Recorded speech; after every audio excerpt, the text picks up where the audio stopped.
Welcome, Pisces, to your in-depth weekly forecast for week commencing the 23rd of February for the ascendant, the sun, or the moon.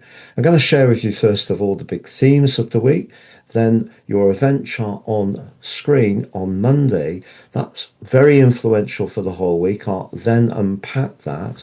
I'll then go through each of the key influences in detail, frame by frame, to give you a clear picture of what you can expect in terms of relationships, finance, energy, and work.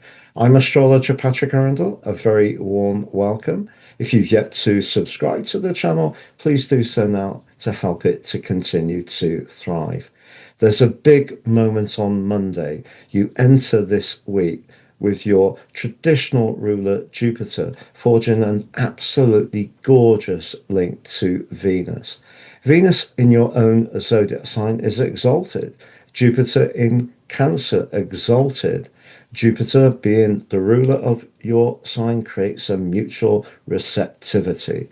Venus is asking you to have confidence in how you express yourself. It can be through fashion, music, your creative talents, and Jupiter provides a real outlet. The fifth house, where Jupiter is, can see you be very charismatic. So that's a very confidence assuring link.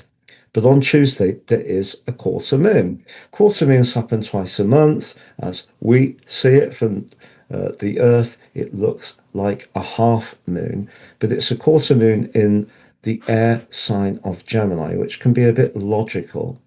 But because of the energy that's clustered in Pisces at this time, there's a lot of focus on what you need to do as an individual. But maybe someone close to you doesn't quite get your passion for a particular project or situation, and they may let you know.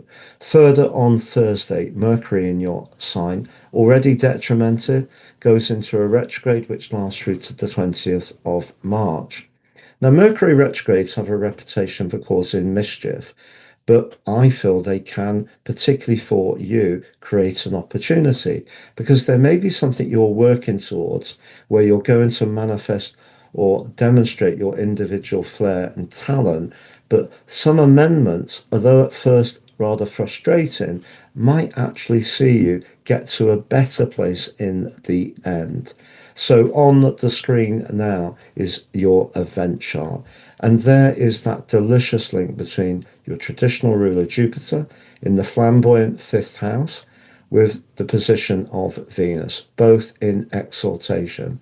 And that's really saying to you, despite Jupiter's retrograde, to have confidence around your ideas. You can be one of the most talented members of the zodiac when it comes to the arts, when it comes to music, when it comes to performance, when it comes to using your imagination, photography, film, through the internet, whatever it is, you can really glow up with that combination. But there is a little bit of a challenge at the start of this week, Pisces, and it lays in the guise of Mars. Over the last 5.5 weeks, you may have surprised yourself at time just how volatile your emotions have been. At times, quite tearful, at others, really feeling your anger very close to the surface. What Mars in the 12th house has a tendency to do is trigger our subconscious. And sometimes there may be residual hurts, upsets, and resentments from the past, which the 12th house represents, that the more triggering energy of Mars can, because of its impatience, not interact so well with. But I want to reassure you that Mars is moving into your sign on the 2nd of March, and that will help you to regain your poise, but also to regain extra vitality and focus. But what Mars does do this week is clash with Uranus. And Uranus, broadly, apart from the 4 months last year, since 2019, March, has been full time in that third house, which terrific for generating brilliant, innovative ideas, but it may have seen your nervous system quite over aroused at times. And the clash between Mars and Uranus this week could see more stuff coming up from the depths. You could feel very emotional, but how you express it could be very quick and direct and rather raw. Now, that might, in some situations, be a good thing. The other thing that can happen with that aspect, Pisces, someone else can make an observation on you. So just be conscious that the energy that's building up in your zodiac sign, which will be complemented for 6 weeks from the 2nd of March by Mars, is fabulous. Yes, Mercury does go retrograde, but I do want you to understand there's a lot for you to go for. And Mars being in the 12th house is really quite an infrequent event. Ironically, if you go back to the summer of 2018, you may have found your emotions were quite tender during that period too, because when Uranus first moved into Taurus, it did clash in a right angle with Mars. It initially was just on the last degree of Capricorn. It then moved into Aquarius, went into its every 2 year retrograde, and they were agitating against each other for the whole of that summer. So if you look back to then, you may get a little bit of a template for what could happen this week. So just be aware that your uh, psychological sensitivity can be heightened in a way where your frustration can be more easily triggered. Doesn't mean it's a bad thing. I feel that in the West, we can struggle a little bit with letting our emotions go. But if that's what you need to do, that could actually be quite healthy.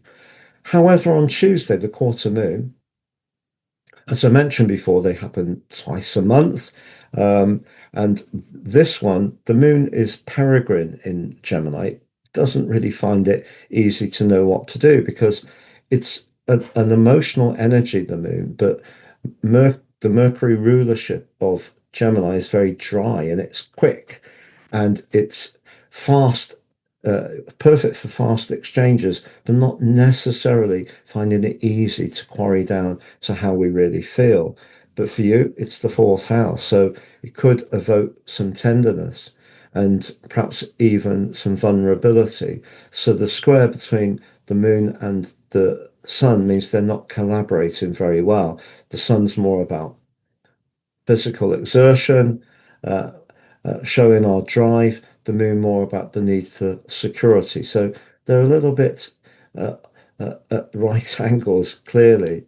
But then on Thursday, that Mercury retrograde, if you do find yourself rethinking some things through to the 20th of March, don't see it as a failure. It's a strength because your greater strength is your mutability. And that means that you can flow. You don't tend to take rigid positions. At times, maybe that can make you changeable. But what it does do is it makes you supremely flexible. And therefore, if you embrace that Mercury retrograde, it could see the best of your creativity start to come through, particularly at the end of this week, because the sun moves forward and applies to the North Node, which has been pushing you over the last year and a half to really have the confidence in what makes you individual. And then Venus applies to Mercury. That in itself, Venus forges that terrifically fortunate link with Jupiter at the start of this week, but also a very fortunate one with Mercury at the end of this week. But I think the key is to understand that there are some potentially uh, very triggering energies that could just come up to the surface. But if you could slow things down, Saturn and Neptune met last week in your second house, which is about foundations. Get earthed in your approach, even to the things that you do want to drive forwards with, and that will help you to continue to gain traction. And once Mars moves into your sign on the second, you'll be hurtling forwards in a much more joined up way. Mars in the 12th house, believe me, is a really tough influence indeed.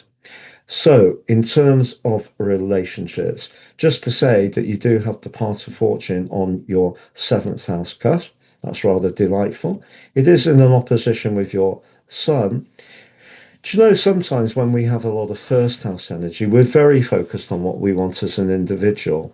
If you can just hear what other people are saying, don't see it as a personal affront, just let their point of view in. I think that would be a very good thing to do. So when it comes to relationships, there could be some fortune, but I think at the moment, overwhelmingly, you do need to focus on what's important to you, the individual. It is the case with Mars and Pluto in your 12th house that you're probably going to find out this week who's really for you and who isn't. There could be some fair weather friends revealed. But when it comes to your finance situation, do know if you keep working on what makes you unique, talented, and creative, there's a lot to like this week. It's just that with Saturn in your second house, when it comes to converting ideas to money, you probably will have to work hard at it over the next 2 years because Saturn in the second house does that. And of course, the host Aries is a very go-getting energy and Saturn isn't. So if you try to rush opportunities, it probably won't be a good thing to do. So it's going to be in terms of money, understanding that the first house energy is where you either inject an ongoing scheme with new vibrancy or it's where you start something afresh. It's not necessarily where you get the return. But I can guarantee you that if you do keep working at it, that return can come. And a lot of extra vitality is coming in for you from the start of March for sure. Discover what March holds in store for you by clicking on your March deep dive video on the screen. Also on the second screen gives you the opportunity to join me at my new website. There's lots of exciting information. It's not generic like a lot of horoscope sites are. It's all written very much from the heart, and it would be great to have your company. And if you've yet to order your personal horoscope forecast and life roadmap combination at 50% off, if you get the natal version, please apply Astro 26 at the checkout and you'll get that 50% off. If you'd like to understand your soul or karmic version, the draconic option, please add at the checkout Draco 26.